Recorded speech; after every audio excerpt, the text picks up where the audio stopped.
Hello everyone, welcome to Sindh Online School. I am your English teacher.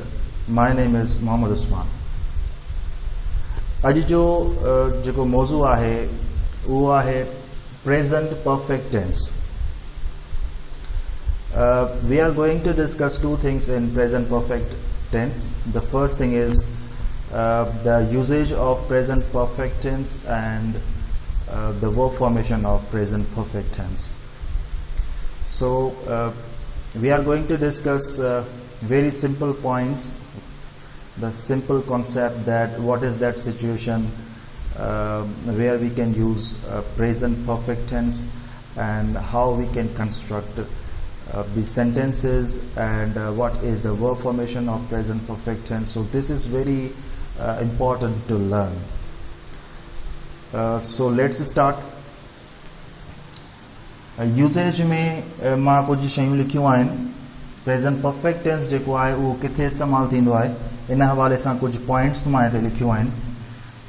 पहिरियों जेको usage आहे present perfect tense जो उहो आहे त present perfect tense is used for those actions which are recently completed. हिते हिकिड़ो मां फ्रेज लिखियो आहे recently completed actions. It means present perfect tense is used for recently completed actions. इन मां छा मुराद आहे?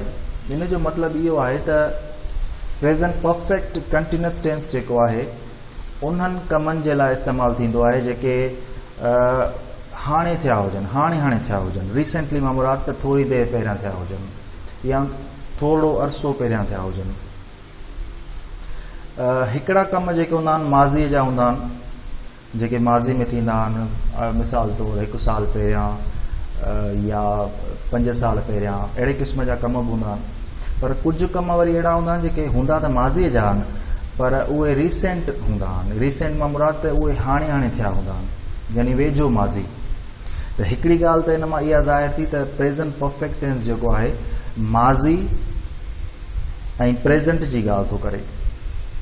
कहिड़े माज़ी जी ॻाल्हि थो करे? जेको रीसेंट पास्ट आहे, जेके हाणे कम थिया आहिनि उन्हनि जे लाइ इस्तेमालु थींदो आहे. हिकिड़ी ॻाल्हि इहा. ॿी ॻाल्हि इहा हिन ज़िक्र कई आहे त रीसेंटली कंप्लीटेड एक्शन्स, उहे कम जेके मुकमल हुजनि. मिसाल हिते हिकिड़ो सेंटेंस लिखियो आहे त Aslam has gone to Lahore. Aslam Lahore वञी चुको आहे. हाणे असलम जो जेको वञणु आहे उहो रीसेंट एक्शन आहे. रीसेंट एक्शन मां मुराद त असलम हाणे जेको आहे हाणे लाहौर वियो आहे. हाणे इहो कमु थियो त माज़ीअ में आहे, असलम वञी चुको आहे पर असलम हाणे वियो आहे, माना रीसेंट जी ॻाल्हि था कयूं, रीसेंट पास्ट जी ॻाल्हि था कयूं. त जेके वेझड़ाई में कम थिया हुजनि उन्हनि जे लाइ प्रेज़ेंट परफेक्ट टेंस इस्तेमालु थींदो. अचूं था हिन जो ॿियो यूसेज जेको तमामु अहम आहे मुंहिंजे हवाले सां. त प्रेज़ेंट परफेक्ट टेंस जेको आहे कंहिं जे लाइ इस्तेमालु थींदो आहे? Action happened in the past. अहिड़ो कमु जेको माज़ीअ में थियो हुजे. जीअं हीउ बि कमु माज़ीअ जो ई आहे. Aslam has gone to Lahore. Aslam Lahore वञी चुको आहे, मतिलबु हाणे हीउ कमु जेको आहे माज़ी थी चुको आहे. असलम जे वञण जो हाणे थोरी देरि पहिरियां असां हुनखे चवंदा आहियूं. माज़ी मां मुराद इहो न हूंदो आहे त को 100 साल पुराणो या साल पुराणो या महीनो पुराणो. माज़ी जो मतिलबु इहो हूंदो आहे त जेको लम्हो आहे हिन खे असां प्रेज़ेंट था चऊं. हिन लम्हे खां पहिरियां वारो लम्हो माज़ी थी थो वञे ऐं हिन लम्हे खां अॻियां वारो लम्हो फ्यूचर में काउंट थींदो आहे. सो माज़ी जी वाज़े हिकिड़ी डेफिनेशन इहा बि आहे त जेको प्रेज़ेंट असांजो लम्हो आहे, प्रेज़ेंट खां पहिरियां वारो जेको टाइम गुज़री चुको आहे, हिकु लम्हो 2 लम्हा पहिरियां, 5 सेकेंड पहिरियां माज़ी में शुमारु आहे. ऐं हिन महिल जेको मिसाल थियो आहे टाइम, हिन खां 1 सेकेंड पोइ फ्यूचर में कंसीडर थींदो. यानी हिते जेको असां महिल बीठा आहियूं हिन वक़्त खे असां प्रेज़ेंट था चऊं ऐं जेको थोरी घड़ी खां पोइ ईंदो इहो फ्यूचर आहे ऐं थोरी घड़ी पहिरीं जेको गुज़री चुको आहे इहो माज़ी आहे. सो हिते असां ॻाल्हि पिया कयूं त action happened in the past, मतिलबु माज़ी में थियो आहे. Present perfect tense is used for an action happened in the past, but the effect of that action is still present at the time of speaking. इन जो मतलब यो है तो उन कम जो असर अञा ताईं प्रेजेंट में मौजूद हुजे. तमाम आसान हिकिड़ी ॻाल्हि मां तव्हांखे ॿुधाईंदो हलां त अहिड़ो कमु जेको माज़ीअ में थियो हुजे पर उन कम जो असर अञा ताईं at the time of speaking यानी प्रेजेंट में मौजूद हुजे. हाणे अहिड़ो कहिड़ो कमु थी सघे थो जंहिंजो असर मौजूद हुजे. असां हिकिड़ो मिसाल हिते लिखियो आहे, बल्कि ॿ सेंटेंसिस लिखिया आहिनि. इन्हनि जे मदद सां असां हिन जेको आहे सो पॉइंट खे, हिन ॻाल्हि खे सम्झण जी कोशिशि कंदासीं. हिते सेंटेंस लिखियो आहे, aeroplane has arrived at the airport. Aeroplane यानी जहाज़ एयरपोर्ट ते पहुची चुको आहे. या हिन सेंटेंस खे हीअं चऊं, द प्लेन हैज़ लैंडेड. जहाज़ एयरपोर्ट ते पहुची चुको आहे. इन जो मतिलबु इहो आहे त जहाज़ पहुची चुको आहे, मतिलबु द प्लेन जेको आहे, the plane is on the airport. पहुची चुको आहे मतिलबु हाणे हिन महिल जहाज़ जेको आहे उहो एयरपोर्ट ते बीठो आहे. जीअं असां चवंदा आहियूं, मिसाल आहे त हिकिड़ा माण्हू गाॾी जो इंतज़ारु कंदा आहिनि बस स्टॉप ते, त पैसेंजर खे जेको स्टार्टर हूंदो आहे, गाॾी जो जेको क्लीनर हूंदो आहे, जेके बस स्टॉप ते हूंदा आहिनि, उहे मुसाफ़िरनि खे चवनि था त बाबा तव्हांजी गाॾी अची वई आहे. इन जो मतिलबु आहे त गाॾी बीठी आहे. इन जो मतिलबु इहो आहे त गाॾी अची वई आहे, मतिलबु अञा गाॾी बीठी आहे, गाॾी वई न आहे अञा. हा, गाॾी अचण जो अमल कुझु देरि पहिरियां थियो आहे, इहो माज़ी आहे, पर उहा गाॾी अञा ताईं बीठी आहे. उन गाॾीअ जो अचणु, उन जो असर अञा ताईं मौजूदु आहे. त अहिड़े तरीक़े सां हिन जी जेका माना थींदी त aeroplane has arrived at the airport. Aeroplane जेको आहे एयरपोर्ट ते पहुची चुको आहे. त इहो जेको एरोप्लेन जो अचण जो अमल आहे इहो 5 या 10 मिंट पहिरियां थियो आहे, पर एरोप्लेन अञा ताईं एयरपोर्ट ते बीठो आहे. त इन जो मतिलबु इहो आहे त अहिड़ो कमु जेको माज़ीअ में थियो हुजे ऐं उन जो असर प्रेजेंट में, हाल में, at the time of speaking मौजूदु हुजे. हिकिड़ो ॿियो एग्ज़ाम्पल असां लिखियो आहे हिन खे वधीक सम्झण जे लाइ. एग्ज़ाम्पल आहे त I have lived here for 10 years. मां हिते 10 सालनि खां वठी रहां पियो. ऐं जेको रहण जो अमल आहे इहो माज़ी में स्टार्ट थियो आहे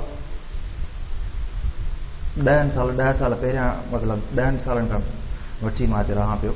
इन जो मतिलबु इहो आहे त हीउ जेको कमु आहे इहो 10 साल पहिरियां थियो, रहण जो अमल, ऐं अञा ताईं मां रहां पियो.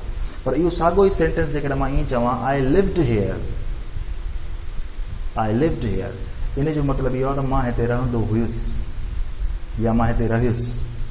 इन जो यानी इन जी इहा माना असां नथा वठी सघूं त मां अञा ताईं उते रहां थो, छो जो इन जो असरु ख़तमु थी वियो आहे. अच्छा, हिन साॻे सेंटेंस खे मां जेकॾहिं सिंपल पास्ट कयां, फॉर एग्ज़ाम्पल मां चवां त aeroplane arrived at the airport.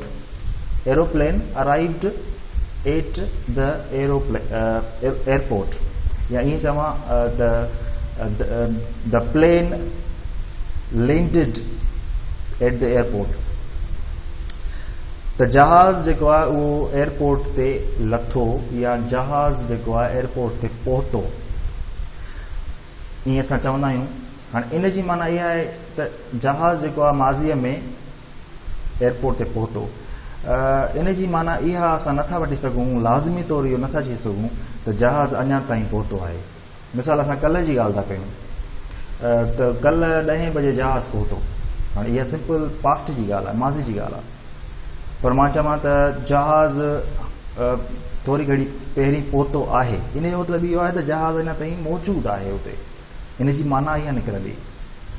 जहाज़ पहुचण जो अमल जेको आहे पास्ट में थियो आहे, 5 मिंट 10 मिंट पहिरियां थियो आहे, पर उहो जहाज़ वियो न आहे, अञा ताईं मौजूदु आहे. उन जहाज़ जे अचण जो जेको असरु आहे, उन कम जो जेको असरु आहे, उहो अञा ताईं मौजूदु आहे.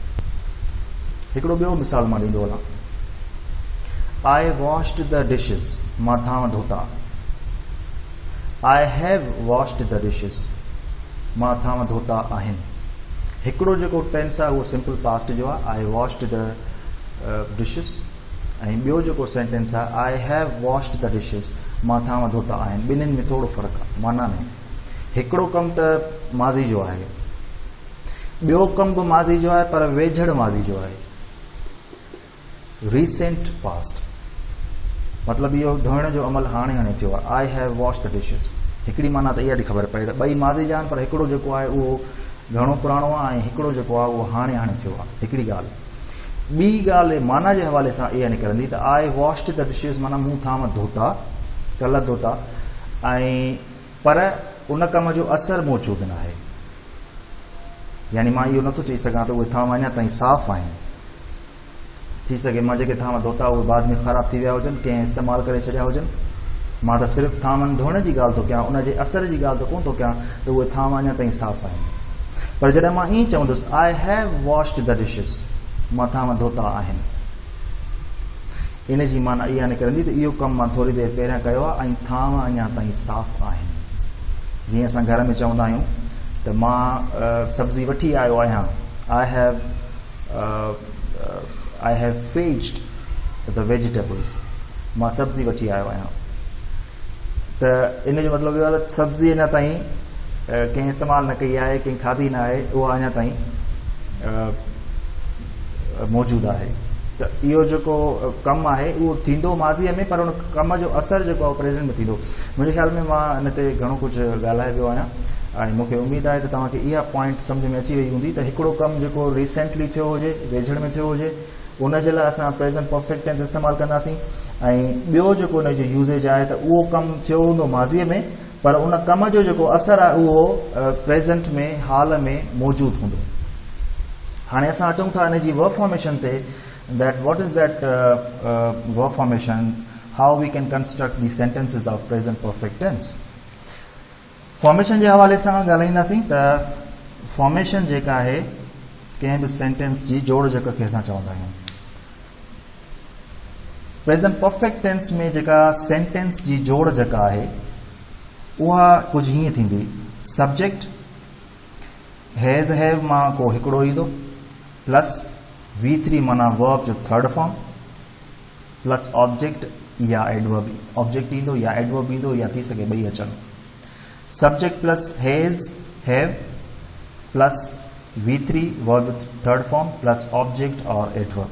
सेंटेंस लिखियो आहे आई have dropped the calculator, I have dropped the calculator, मां पंहिंजो कैलकुलेटर किराए छॾियो आहे या मूंखां कैलकुलेटर किरी पियो आहे। ही सब्जेक्ट आहे, ही असांजो हेल्पिंग वर्ब थींदो।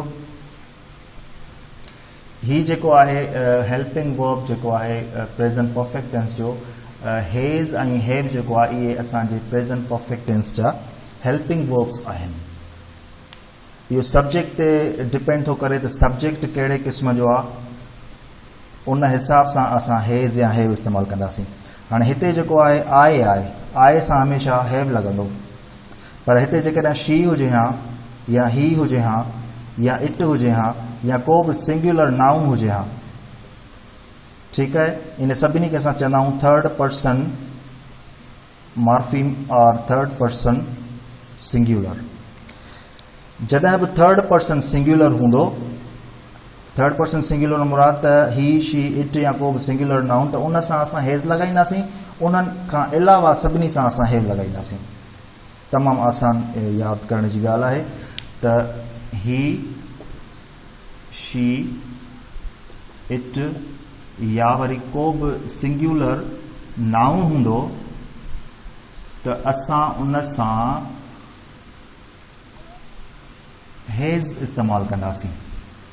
हिननि खां अलावा जेके बि सब्जेक्ट्स हूंदा सेंटेंस में उन में असां हैव इस्तेमालु कंदासीं। I have dropped the calculator, आए खां पोइ सब्जेक्ट अची वियो आहे, उन खां पोइ हेल्पिंग वर्ब अची वियो, उन खां पोइ असांजो V3 अची वियो वर्ब जो थर्ड फॉर्म, ड्रॉप जेको आहे उहो फर्स्ट फॉर्म आहे ऐं ड्रॉप्ड जेको आहे सेकेंड फॉर्म बि थींदो, थर्ड फॉर्म बि थींदो। उन खां पोइ कैलकुलेटर ही ऑब्जेक्ट आहे। हाणे हिन सेंटेंस ते गौर कंदासीं, तमामु आसान हिकिड़ी वर्ब फॉर्मेशन आहे, हिन जी असां यादि कंदासीं हिन खे ऐं असां पंहिंजो मसइलो हल करे वठंदासीं।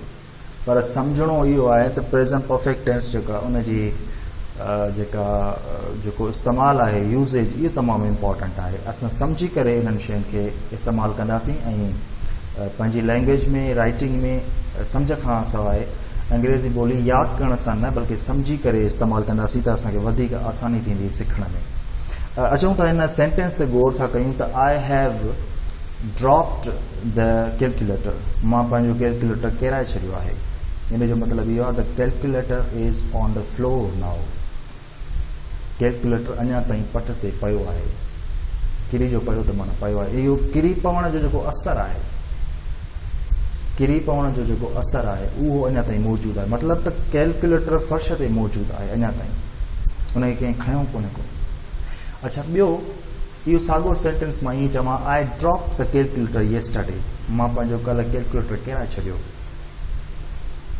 इन जो मतिलबु हिकिड़ो त इहो आहे त इहो कमु माज़ी में थियो कल्ह किरियो आहे किरी पियो पर थी सघे थो बाद में कंहिं कैलकुलेटर खणी छॾियो हुजे इहो लाज़मी हरगिज़ असां इहो नथा चई सघूं यकीन सां त उहो कैलकुलेटर अञा ताईं फर्श ते मौजूदु आहे या उन जॻह ते मौजूदु आहे जिथे उहो किरियो पर हिन सेंटेंस मां असांखे हिकिड़ी त इहा ख़बर पई त आई हैव ड्रॉप्ड द कैलकुलेटर मतिलबु इहो आहे त इहो कमु हाणे थियो आहे हाणे किरियो आहे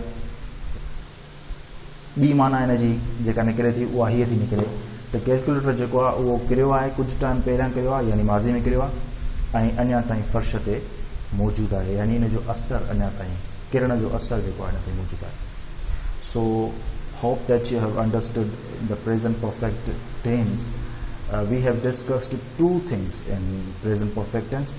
The first thing is the usage and the second one is the verb formation. I hope that you are working well and I would suggest you to go through all the lectures and watch all the videos that are linked on our website Sindh Online School. I hope that you are working at your home and you are practicing also. Thank you for joining.